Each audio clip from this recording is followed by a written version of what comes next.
بسم الله الرحمن الرحيم. السلام عليكم ورحمة الله وبركاته. أنا مقعي وياي هذا النور قال وعن ربا إن كليب يرهلك عن كتبه وشوا قبل كمدو قال كعيو كليب كاسوها ويبحث كتير قال كعيو أو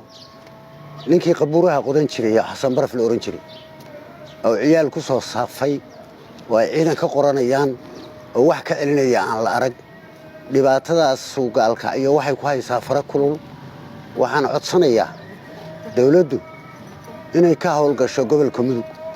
haddii aan hadda laga howlgelin waxa laga dooni doonaa meel fog annagoo reer Buntland ninkii qabuuraha qodan jiray inuu dhulka yagii iyo dadka yagii urursado wax la qaadan kara maaha iyo waxaan qaadan karno midna ma aha dadka aad gaalka iyo mas'uuliyadda ka ah intooda badan isaga la shaqeynaya waxayna taagan tahay in gaalka ay gacantayada ka baxdo waxaan leeyahay hal qof oo gaalka ay ku dhashay anu gaalka ayaan ku dhashay hal qof oo gaalka ay u dirnacaya oo mas'uuliyiinta gobolka ah oo shaqeynaya ma jiro waxaan ka naxsanahay waxyaalaha ay sameynayaan hadda idaacad kama sheegi karnee cid aan la xiriirno oo warbixinta siino yaan u baahanahay midda labaad oo saddexaysa waxay tahay mudug haddii madaxweynuhu maqan yahay waxa jooga wasiirkii amniga jooga waxa jooga taliyihii booliska waxa jooga taliyihii asluubta waxa jooga taliyayaashii kale oo ciidanka daraawiishta waxaan codsanayaa inay yimaadaan oo gobolka mudug ka howlgalaan haddaysan rabin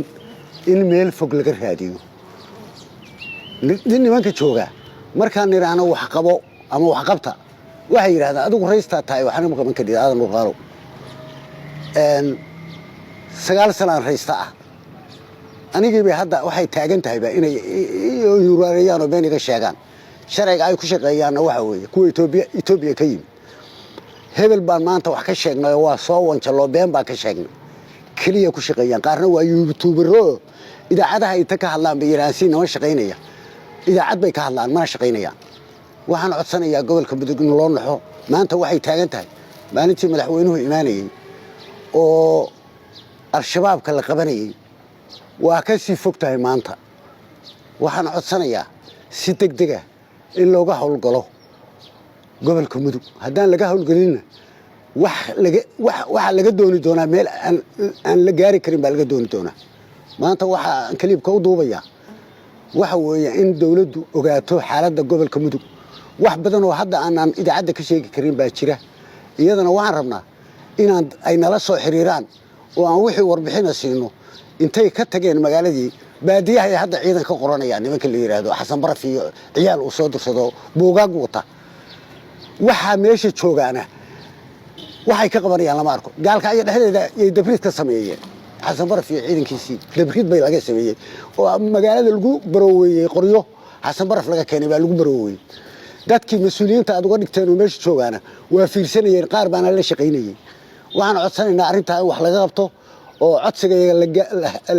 la tixgeliyo oo taliyayaasha ciidamadu yimaadaan oo wasiirka amnigu yimaado oo magaalada tan sida loo dhaamo haddii ay fogaato waa laga maarmi karaa ayna ahayn magaaladan wax laga qabto intaasaan ku soo gabagabeynaya. Assalaamu calaykum waraxmatullaahi wabarakaatuh.